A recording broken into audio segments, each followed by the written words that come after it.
countdown for blast-off. X minus 5, 4, 3, 2, X minus 1, fire.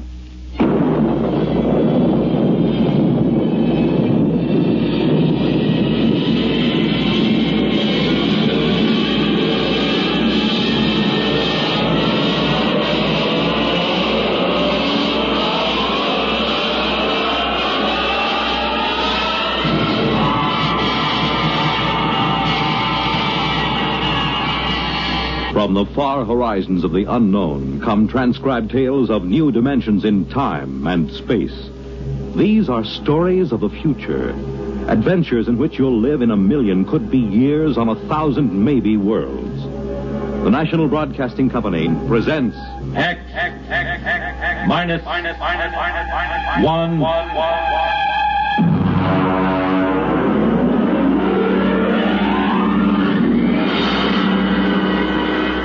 Tonight, Bad Medicine by Finn O'Donovan.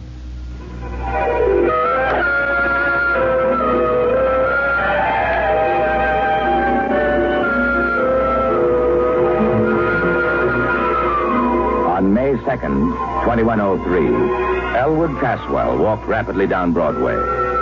It was a gentle, misty spring day, and the air held the smell of rain and blossoming trees. But Elwood Caswell didn't smell the rain and the trees. He just gripped the loaded gun he had in his pocket. He didn't want to use the weapon, but he was certain that he would. This was justifiable. You see, Elwood Caswell was a homicidal maniac.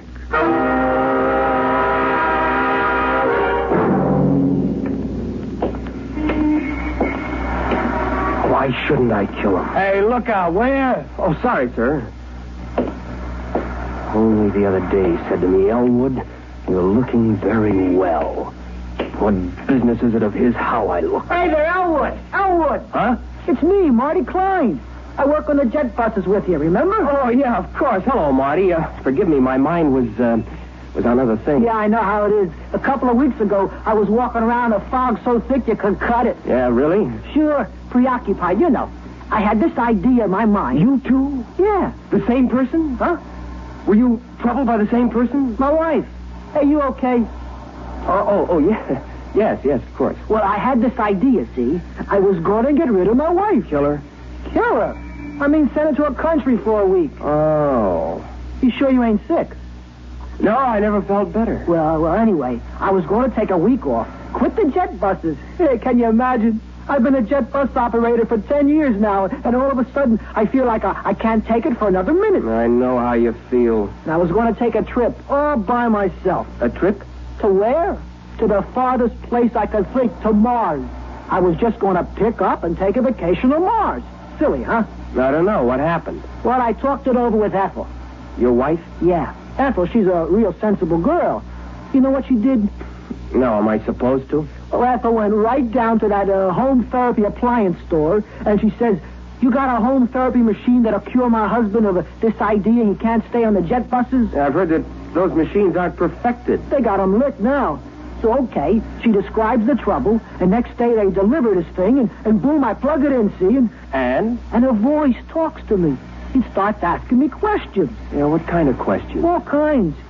Things I wouldn't even tell my own mother. You told the machine? Why not? It's only a machine. Yeah, I see your point. Well, then the machine starts to tell me a few things. And before I knew it, inside a week, I'm cured.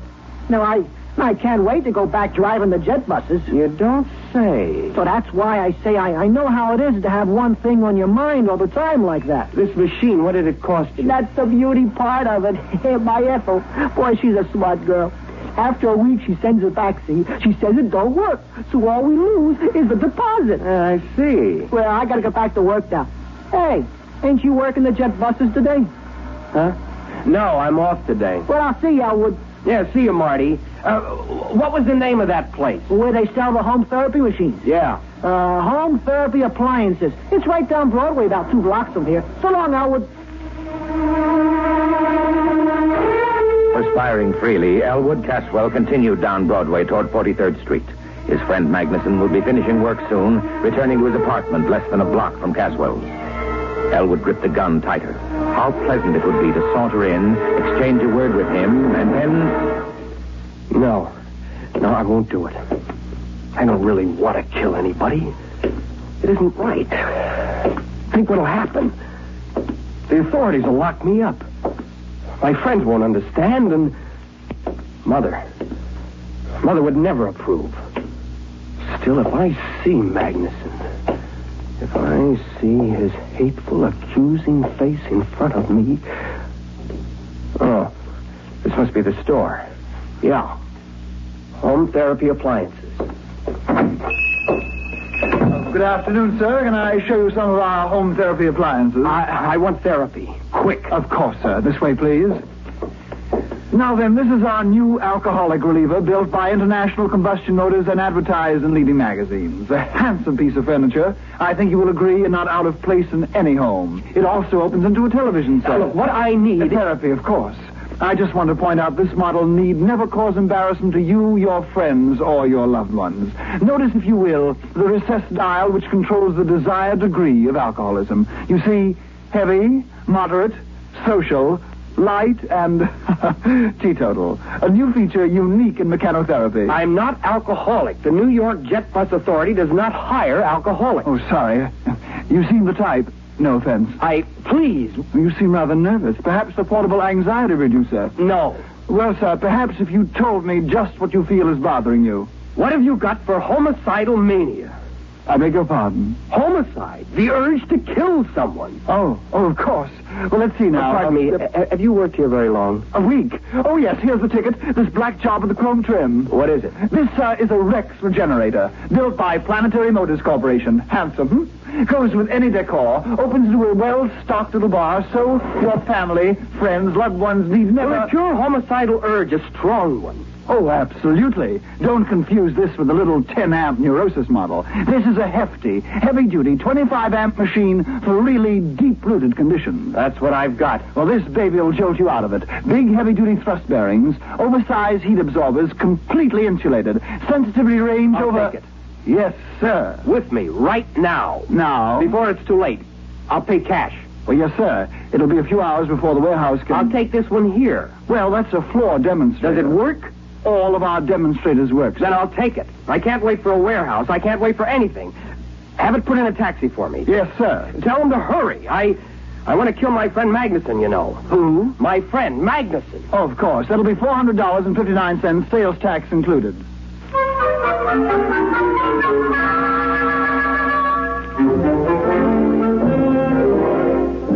After Elwood Caswell left the store, the clerk, whose name was Haskins, smiled to himself and lighted a cigarette.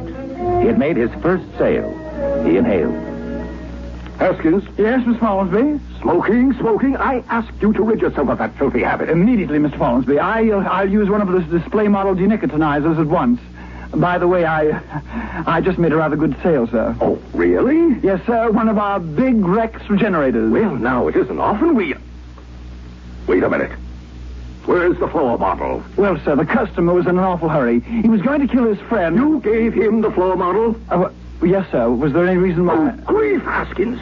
Didn't I inform you we never sell a floor model? But, sir... Good heavens! I've got to get to him. What was his address? Address? His name, then. Well, he didn't say. Then his check. He paid cash. You mean you just let him pick up the machine and walk out? Well, sir, he paid cash. He was homicidal, you say? Yes, sir. His friend... I don't care about his friend. Get the police. No. Call the Planetary Motor Security Division. Quick. Yes, at once. Well. Excuse me, Mr. Follansby. What will I tell them? Tell them, you fool. Tell them that one of our customers accidentally got that display regenerator they sent us. The one they shipped by accident. That we're going to replace it tomorrow. Yes, sir. The one they shipped by accident. Will they know? If they don't be more explicit, tell them we've sold the Martian model. The one for treating psychotic Martians.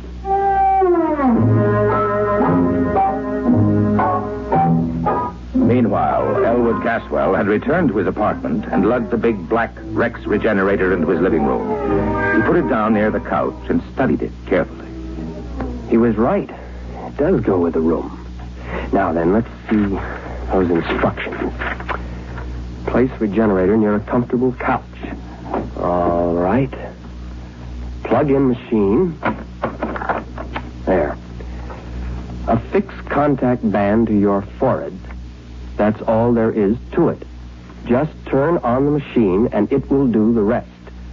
There will be no language problem since your regenerator communicates with you by direct sensory contact, patent pending. Well, it seems easy enough. Now, I'll just put the contact on my head. And blast it. Hello? Elwood? Yes? This is Henry. Henry Magnuson. How are you, old boy? I'm fine. I wondered if you were doing anything tonight. Thought you might like to drop over for a game of chess. Game of chess, huh? You stupid oaf. What? Nothing. I thought you called me a stupid oaf. Just talking to my cat. Oh. I didn't remember you had a cat. I thought you hated cats. Oh, I do. This isn't really mine. It's a neighbor's. It keeps coming in. Oh. What about tonight? Will you be alone? Well, yeah. You haven't mentioned to anyone that you're inviting me over? Not a soul. Why? Someone's looking for me, a process server. Oh. Yeah, I've been avoiding him for days. I don't even leave word where I'll be when I go out. You can trust me, Elwood. I'm your best friend. Yes, you are. But not for long. Huh? Just talking to the cat again. Oh. Well, will you be over? Yeah. In about an hour, okay? Yeah, now I'll be fine. There are a few things I have to do I just first. gotten some new laugh records from the boys at the office. I got something there that'll really kill you. So long, Elwood. So long. I've got something here that'll kill you, too.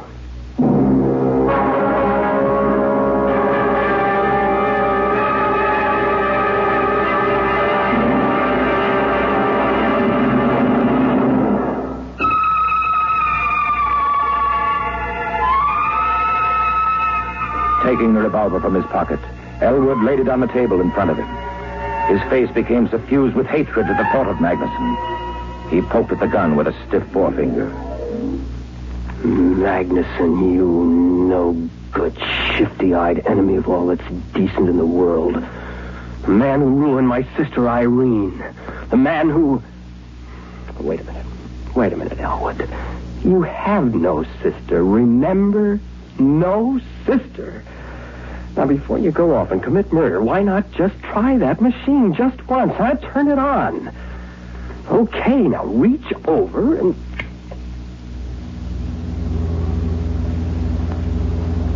Good afternoon, Elwood. I am your mechanical therapist. You may call me Gloop.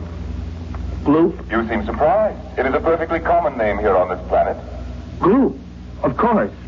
I've heard it many times. Now then, I am scanning the material in your preconscious with the intent of synthesis, diagnosis, prognosis, and treatment. Yes? I find... This is a most unusual case. Really?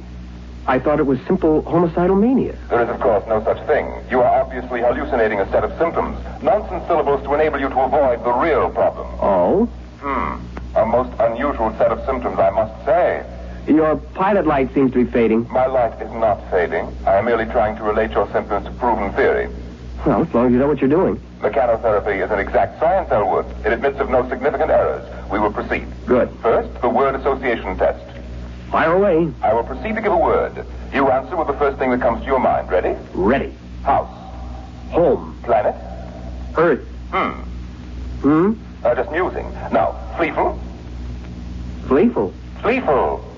That sounds like a Martian word. Just give me a response. Fleeful, Okay. I can make them up, too. Marfouche. That's a pretty good one, huh? Made it up in the spur of the moment. Marfouche is very significant. It is a corruption of the Martian concept of fush clib. Very significant. I don't know any Martian words. Aha, noteworthy. We will proceed. Loud. Soft. Green. Mother. Thanagoyas. Pasamathanga. How's that one? Anides. Nexosesmadrustica. Top that. Catif of snow-hell gnoptices. Okay. Rigamoo, Kalamazoo, Iggity-bibbity-boo. Good. It fits the pattern. Pattern? Your neurosis. I can diagnose it now.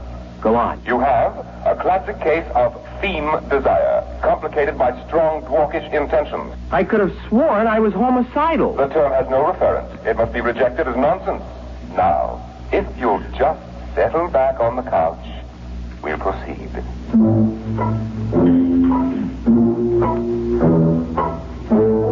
precisely this moment, a tall, gnarled, ugly man pushed his way through the doors of home therapy appliances. His clothing, unpressed and uncaring, hung on him like corrugated iron.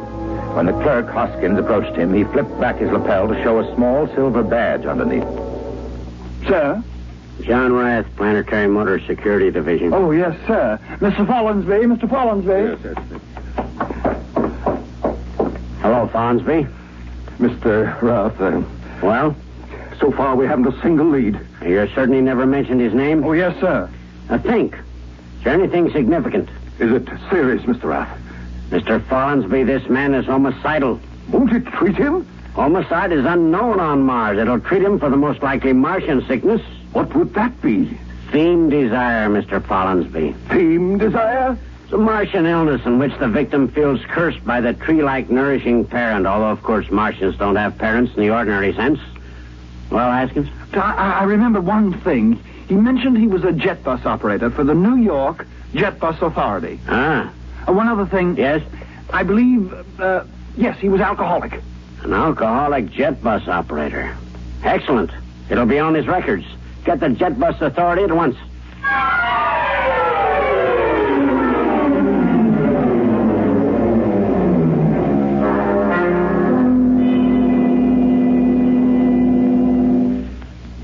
But surely, Elwood, you remember your Gorisy. No. Tell me then about your juvenile experiences with the Forrestrian fleet. Never had one. Complete blockage. My father... There is no such thing, of course. But... I thought we'd finally agreed on that. Okay, if you say so. Now then, since you claim you don't even know what a Gorisy is, tell me what you imagine it to be. A forest fire. A salt tablet. A small screwdriver. Am I getting warm? A revolver? What the heck is a Gorisy? Why, the tree that nourished you into puberty. No tree nourished me. You have completely repressed the experience. No tree ever nourished me. Mr. Caswell, let me try to explain your case as best I can. Somewhere in your childhood, your Gorisy, or parent tree, stifled your theme desire. Now, this gave rise to your present urge to dwark someone in a Vlendish manner. To what? To dwark someone in a Vlendish manner. Listen, you crummy piece of hardware. I have never had a Gorisy. I have no desire to dwark someone in a Vlendish manner or any other manner. All I want to do is put a bullet into Herbert Magnuson. Understand? All I want to do is kill Magnuson. Lie down, Mr. Caswell.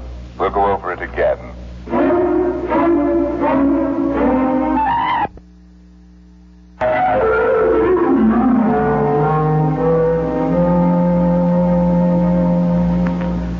My dear man, I'm not trying to insinuate that the Jet Bus Authority hires alcoholics. If you will just...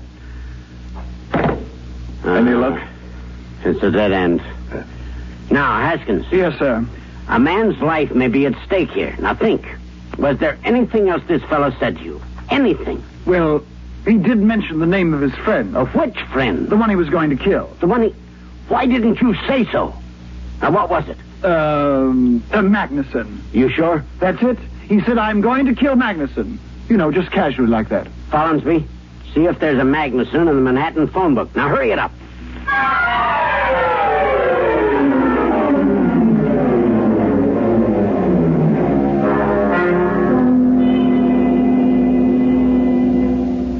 Yes, Mr. Caswell, you were saying?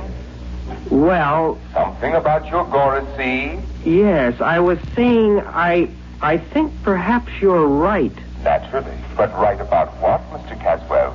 Well, I think perhaps... Yes, I think perhaps I do remember my Gorisy. Ah, now, Mr. Caswell, we're on the road to a cure.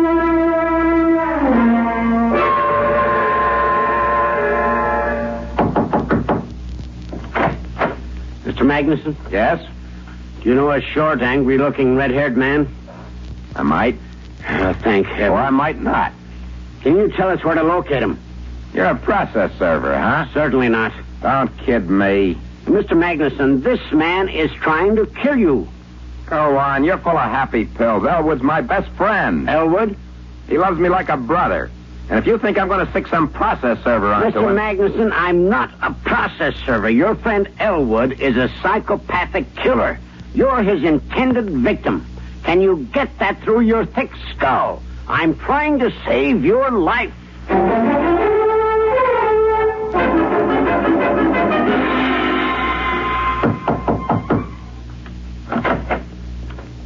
Yes. You're Elwood Caswell? Yes. The Elwood Caswell who bought a Rex regenerator early this afternoon? Yes. Won't you come in? Thank you. My name is Rath, Planetary Motors. Nice to meet you. Have you used the machine? Oh, yes. I see. Mr. Caswell, I don't know how to explain this, but we made a terrible mistake. The regenerator you took was a Martian model for giving therapy to Martians. I know. You do? Yes, it became pretty obvious after a while. It was a dangerous situation, especially for a man in your condition. Yes, the poor thing tried its best, but of course it couldn't cure what wasn't there. Well, then the company will, of course, reimburse you for your lost time and your mental anguish. Naturally. And we will substitute a regular human-type regenerator. Oh, that won't be necessary, you see. Mr. Caswell, will you put down that gun? I warn you. I'm not going to shoot you. I merely want to turn this gun over to you. You do? Yes, I'm not going to shoot anybody. You mean The machine's attempt at therapy forced me to reappraise my whole self. There was an insight during which I was able to get rid of my obsession. you no longer want to kill your friend Magnuson? Kill Magnuson? Why, I haven't the faintest urge. Well, I must say, then, it worked out for the best. I'll get back to the store and have him pick up that machine in an hour. And, well, sir... don't forget to take this gun. I won't need it. Of course. Well, nice to have met you, sir. Good evening. Good evening.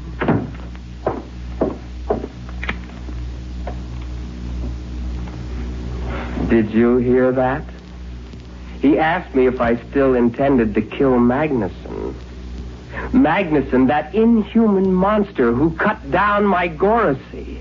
Magnuson, the man who even now is secretly planning to infect New York with abhorrent fiend desire. Am I going to kill him? Oh, no. I wish him a long life. A life filled with the torture I can now inflict on him. Kill Magnuson? Oh, no. I'm going to start right now to thwart him in a vlendish manner.